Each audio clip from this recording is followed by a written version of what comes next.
Төөнүн куйругу жерге тийиптер. Көйгөйдүн баары укпаган, жабык, кулакка жетиптер. Көрсө президентибиз ыктыярчылар менен жолугушууга келиптер.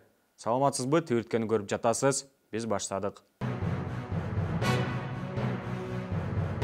21 июлда президент менен жолугушууга жалпы 12 ыктыярчы келиптер. Алардын баары ичиндеги арыз муңун, сунуштарын президентке жеткириптер. Мисалга айтсак, президентибиз Сооронбай Жээнбековго социалдык тармактагы баракчасы аркылуу түз эфирге чыгуу сунушталды. Соцсеттер аркылуу, соц тармактар аркылуу, Facebook, өзүңүз прямой эфирге чыгып, эл менен дагы түздөн-түз баарлашсаңыз, менин оюмча көптөгөн жакшы маалыматтарды, сунуштарды угат элеңиз.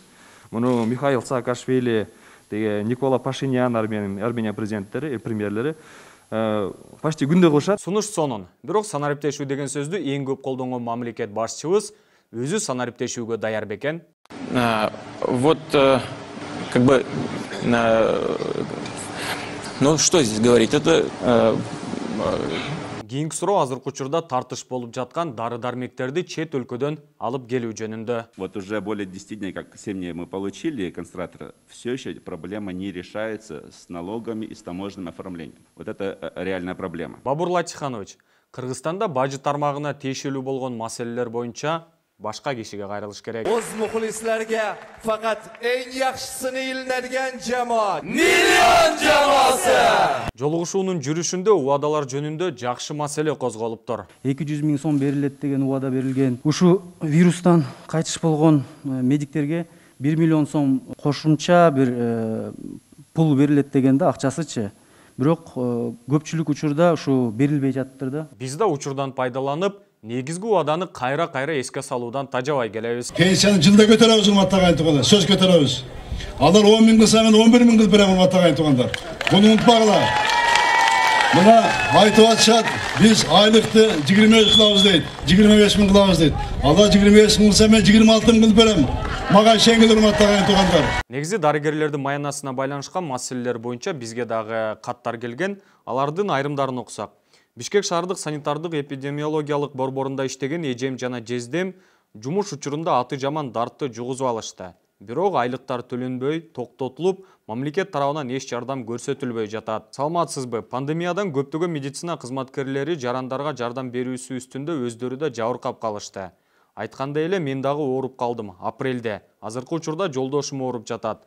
Айтайын деген убада кылынган акча каражаты төлөнгөн жок. Ооругандарга берилет деген 200 миң сомуна дагы тааныш салышы керек турбайбы? Негизи эле медицина кызматкерлеринин маянасы, убадаланган акчалар жөнүндө маселе, кемчиликтер жаралса, аларды коркпостон ачык айтууга чакырат элек.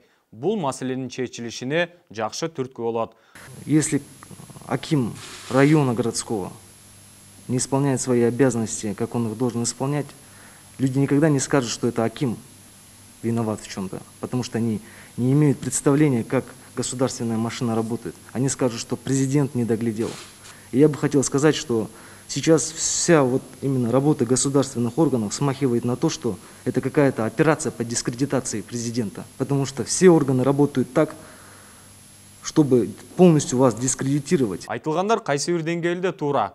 Бирок мамлекеттик машина туура багытта жүрүүсүн ким көзөмөлдөйт? Рулду туура багытка буруу президенттин колунда да, чынбы? Активисттер тарабынан президентке ушул жана башка суроолор берилиптер. Бирок эмнегедир эң негизги болуп эсептелинген суроо берилген эмес. Бул боюнча журналист Токтосун Шамбетовдун пикири менен толуктайын. Президент айтылган бул көйгөйлөрдү билбейт дейсиңерби? Билбесе айлык алган мамлекеттик кызматкерлердин армиясын эмнеге кармап отурабыз? Бул көйгөйлөрдү журналисттер саат сайын эмес, мүнөт сайын жазып айтып жатат. Ачык, ачуусын айтып, эмнеге батыл чара көрбөй атасыңар, урматтуу президент мырза? Жүздөгөн адамдардын өлүмүнө ким жоопкер деп суроо салган бирөө болгон жокпу? Баса, бул жолугушууда активисттер тарабынан айтылган маалыматтарга президентибиз таң калыптыр. Элестеткиле, Кыргызстандын президентинин Кыргызстанда 5 айдан бери болуп жаткан кырдаал боюнча маалыматы жок экен. Я просто похлопаю. Бул жолугушуу боюнча 18 мүнөттүк тасма интернетке тарады. Активисттердин айтымында жолугушуу жалпы 2 саатка созулуп, анда президентке бетке жалаң гана ачуу сындар, толук ачык маалыматтар айтылды.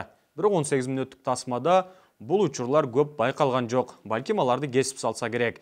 Же активисттердин ачуу суроолоруна жооп берүү кыйын болгондор. Если мои ответы пугают тебя, не задавай страшные вопросы. Биздин божомол четке кагылып, жолугушуунун толук тасмасы интернетке тараса, албетте кубанабыз. Айтып өткөнүбүздөй эле жолугушууга жалпы 12 активист волонтерлор катышышты. Андан сырткары азыркы учурда социалдык тармактарда президент менен жолугушууга чакырылбай калган, бирок бир топ эмгектерди кылып жүргөн активисттер, ыктыярчылар жөнүндө бир топ талкуулар жүрүп жатат. Чакырылбай калды дегендердин арасында Элим Барсыңбы фонду, Алтынай Нарбаева, Эрнис Бөрүбаев, Тилек Токтогазиев, Адилет Каденов жана башкалардын аты аталууда. Бул жагдай боюнча Алтынай Нарбаева өзүнүн инстаграмдагы баракчасында «Биз чакырылбадык, уюштуруучулар деле, барган жаштар деле улууларды унутуптур. Менде андай сапат жашабайт. Капа эмеспиз» деген билдирүүсүн жазыптыр. Демек бул жолугушууга кимди чакырып, кимди чакырбоо боюнча атайын тандоо жүрдүбү деген суроо жаралат. Очкарик, ты крутой, да? Выходи.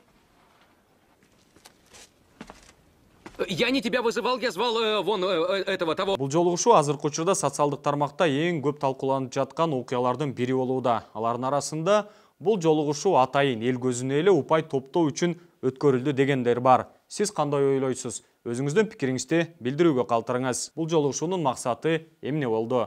Жана жыйынтык болоруна ишеничиңиз канча?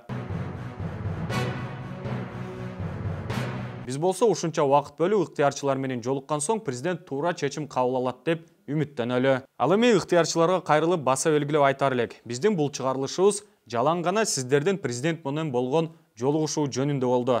Ал эми сиздердин аткарып жаткан иштериңиз канча мактап айтсак да аздык кылат. Болгону чоң рахмат дейбиз. Ал эми көрүүчүлөрүбүзгө болсо убакыт бөлүп көргөнүңүз үчүн ыраазычылык билдиребиз. Жаккан болсо жактыны басып, каттала элек болсоңуз сөзсүз түрдө катталыңыз. Жана бул берүүбүздү башкалар менен бөлүшкөндү унутпаңыз.